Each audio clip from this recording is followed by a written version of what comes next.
Tara guys, kain. So, salad lang tayo ngayon. Tuna salad, merong beetroot. Ayan o. Pero naka-boiled siya kasi ayaw kong kumain ng hilaw. Actually, steam. Tapos, cucumber. Meron ding spinach. Ano pa? Yung tuna in oil lang siya. Or in water. Yun. Ayan. Tara, join me. So, ito lang yung aking pagkain. The whole day. Kompleto naman siya. Wala lang carbs.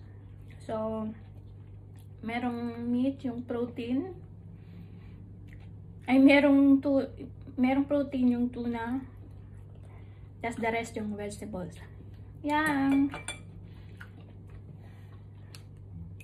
With tea.